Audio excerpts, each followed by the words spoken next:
Ang Roth IRA ay isang uri ng retirement savings account na nagbibigay daan sa iyo na mag-ipon para sa iyong pensiyon.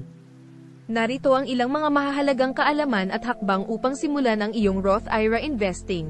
Unawain ang Roth IRA. Ang Roth IRA ay nagbibigay ng pagkakataon sa iyo na mag-ipon ng pera na hindi mo kailangang bayaran ng buwis kapag inaalis mo ito sa account, basta't sundin mo ang mga alituntunin. Eligibility. Hindi lahat ay maaring magbukas ng Roth IRA. Kailangan mong magkaroon ng kita mula sa trabaho. Ang iyong kita ay dapat na sumunod sa itinakda na limitasyon ng Roth IRA eligibility. Pagbubukas ng account, pumunta sa isang financial institution tulad ng bangko o online brokerage upang magbukas ng Roth IRA account.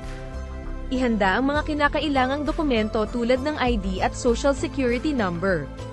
Piliin ang mga investment. Sa Roth IRA, maaari kang mag-invest sa iba't ibang uri ng asset tulad ng stocks, bonds, at mutual funds.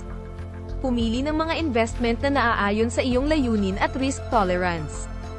Magtakda ng kontribusyon. Mayroong taunang limitasyon sa kung gaano karaming pera ang maaari mong i-contribute sa iyong Roth IRA. Sundan ang itinakda na limitasyon para hindi ma-penalty. Panatilihin ang consistency, maglaan ng regular na kontribusyon sa iyong Roth IRA upang mas mapalago ang iyong investment. Ang pagiging consistent sa pag-ipon ay mahalaga para sa iyong hinaharap na seguridad pinansyal. Monitor ang iyong investments. Regular na ay monitor ang performance ng iyong mga investment. Maaaring kailanganin mo baguhin ang iyong portfolio depende sa iyong financial goals at market conditions. Tandaan ang withdrawal rules. Bago ka mag-withdraw, alamin ang mga alituntunin. Sa Roth IRA, maaari mong kunin ang iyong kontribusyon nang hindi nagbabayad ng buwis, ngunit ang kita na kumikita ay maaaring may buwis kung hindi mo ito ginamit para sa qualified na layunin.